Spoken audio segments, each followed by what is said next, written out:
Hey, toy and comic book fans, Scott Toy Guru Nightlick here, and today I'm here not to talk about action figures and toys, which I do mostly on my channel. I'm here to talk about a comic book.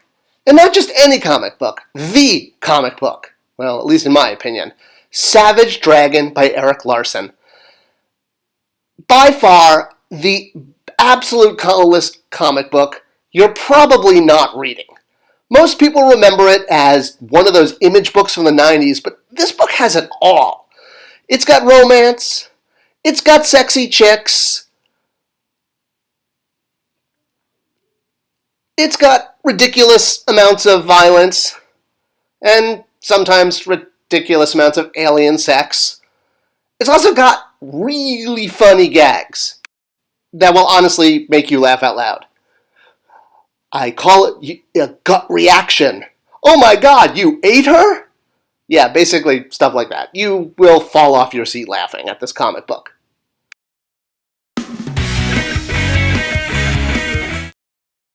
Alright, so of course, like any comic book character video, to start it off, a quick recap of what Dragon's powers are. He has bulletproof skin. He has an amazing healing ability, so if he gets arms blown off, he can actually, just whack people with that arm because it's eventually going to grow back. He can even have a blast shot through his body. That's pretty much how good his healing ability is. Unless he has someone eat his brain or chop him into tiny bits, he's pretty indestructible, which is what makes for a lot of the fun of Savage Dragon. You never know what kind of pain he's going to go through. Alright, so a lot of comic book artists swipe panels, but what Erik does is he swipes them from himself in this really cool way that creates a sense of familiarity. You'll see the same panel showing up over and over again, sometimes hundreds of issues later. And it's not just big splash pages like that.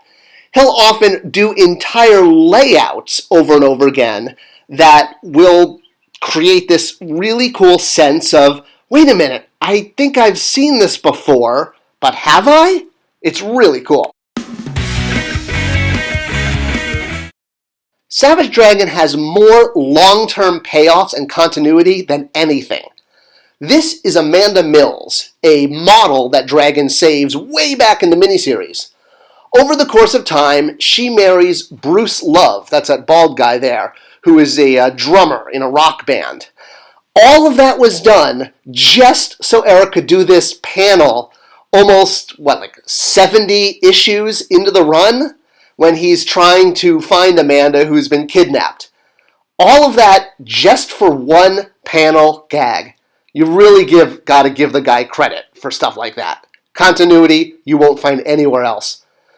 The other great example is his flash forward.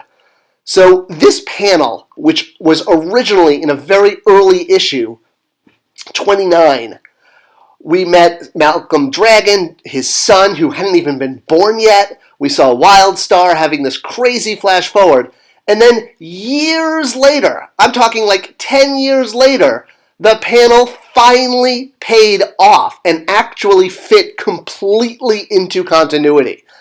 Pretty mind-blowing. When this, honestly, first appeared, I was like, wow, he didn't forget about it. The flash forward, there it is. It actually shows up. Pretty amazing. Another great example is the way Erik would pay off alternate timelines. So here you see Dragon in a very early issue, I think issue 4, where he and the Freak Force characters are taking on the Annihilators, a gang of supervillains. Well, in another reality where certain events didn't pay off the way they did, it was only Dragon and Horridus that took out this gang, and because it was only the two of them and they didn't have the backup they needed, they basically got their asses kicked.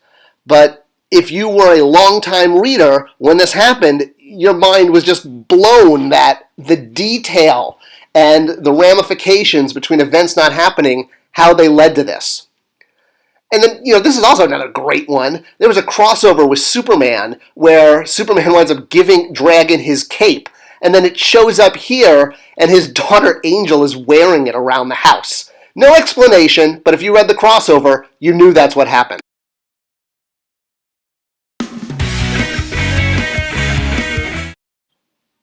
things happen in Savage Dragon that you just don't see in other comic books.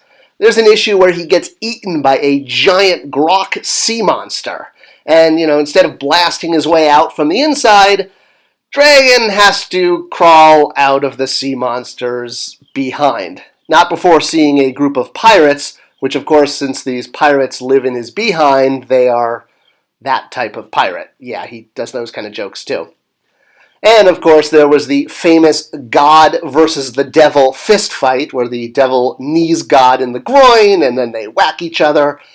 And then finally, the giant payoff where God basically tells the devil not to screw with him. Savage Dragon also openly endorsed President Obama. That's the first time a comic book character has ever done that. And this became so popular, the issue even went into 4 printings. I think it was the only issue in the entire run that had this many reprints. And yes, I did seek all of them out because I'm crazy, and that's what fans do.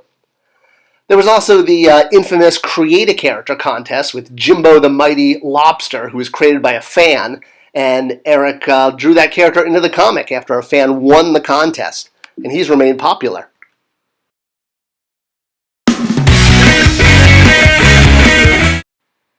Unlike some of the big comic book shops that have long since done away with the letter column, Erik has kept his letter column not only going, but it goes on and on and on. It could sometimes go on for 10 pages, and he answers every letter himself. It's sometimes just as entertaining as the issue. And yes, if you look carefully, you will find letters from yours truly in a couple hundred issues.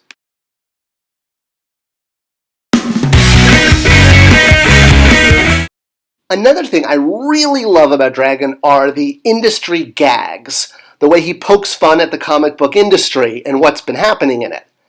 He'll do this both through visual gags, he'll do this with characters that kind of represent the industry, he'll do this with villains that are supposed to be spoofs of trends. There really is no stopping him when he wants to poke fun at what's going on in the comic book industry, and sometimes the ridiculousness of it when it comes to legal battles and character ripoffs. And I think the most famous one of these is when Dragon takes on Rob Liefeld's Bedrock, or Badrock, in the miniseries, and Bedrock beats up on Dragon just to see how tough he is. Dragon's response is to whack Bedrock in the face, and we get the classic response that is the stupidest thing he has ever heard. And Bedrock says, why? It happens in Marvel comic books all the time. Ba-dum-tsh.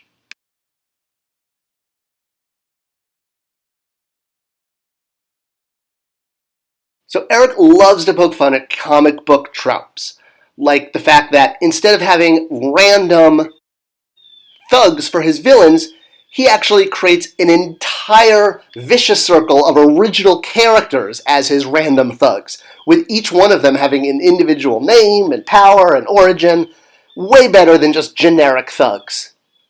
He also has his own version of a lot of classic characters. Mighty Man, the Wicked Worm, kind of spoofs of Shazam characters.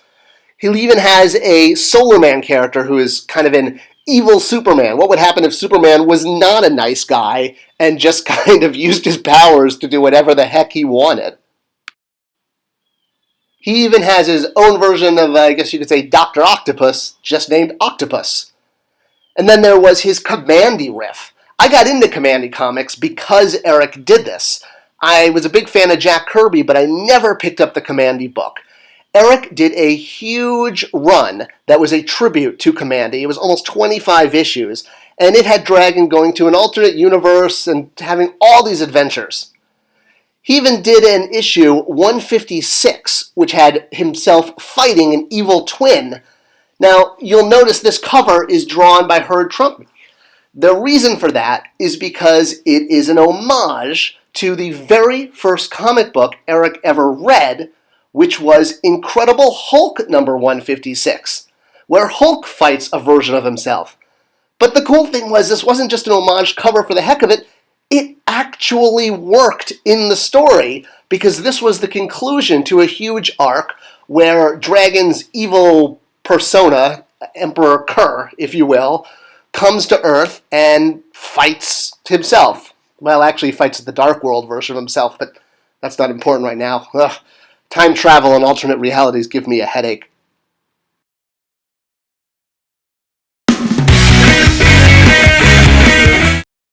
Erik does also lots of really cool panel experiments. You've heard of course, about the full-page spread issue. Well, Erik actually did a full double-page spread issue, number 199. Every single page was a 2-page spread, which meant you were basically getting, 12 pages of art? But each one worked, and getting a double-page spread to work alone as one is hard enough. But to do the entire issue as double-page spreads, I don't think anyone's ever done that before. And, of course, Erik has to top himself by not only doing a full issue of double-page spreads, but hiding a little famous cameo inside on the last page.